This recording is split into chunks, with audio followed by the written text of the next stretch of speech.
We had just moved into this cabin by the river for the summer. I was the middle child at the age of 17 years old. Me and my siblings threw parties many nights during the summer. Every night, I danced until I passed out. I never got tired of it though. I met some people through the dances and made friends.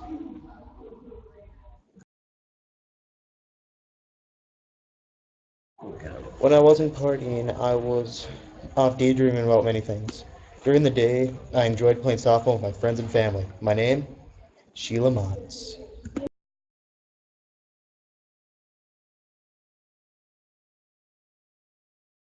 Whenever I had spare time, I would go out on a float in a cove that one of the neighbors built and tan on the river. Every time I would go to tan, the neighbor kid would swim around me and dive like he was trying to affect me. It didn't have much of an effect on me. He would also just stare at me like I was an alien. I wouldn't notice. I would act like I didn't notice, but it was hard not to. Nice. One day, when I was playing outfield for softball, the kid came up to me. I pretended he wasn't there, but he started to talk. As much as I dreaded it, I responded to him to see what he wanted. "There's a band in Dixford tomorrow at 9. Want to go?" he asked me. One of my brothers sent the ball sailing over the left fielder's head, and I watched it disappear into the river. "You have a car?" I asked, without looking up.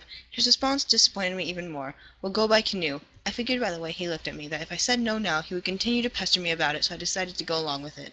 The next night, when I walked outside in my white dress, I found that the boy was waiting for me already. At least he's on time. I tried to think enthusiastically, but I was still doubtful. As I walked closer, I tried to convince him into taking my dad's car. "Look," I said, "I can just get dad's car," but he didn't go for it, so I was stuck climbing into the wobbly canoe.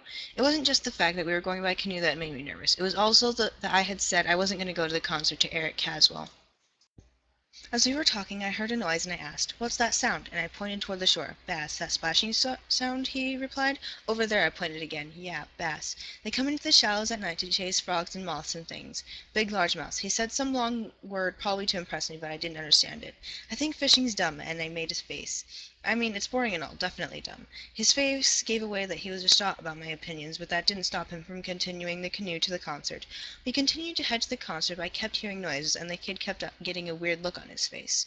I pretended to take no notice and continued to talk, mostly to myself, as it seemed.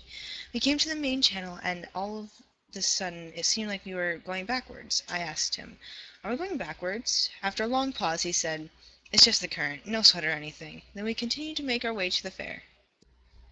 Once we were at the fair, I pretty much ditched him and went to go dance with Eric.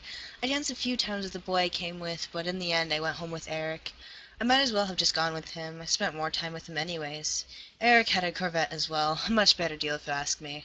It's better not to lead on if you're just gonna ditch them in the end.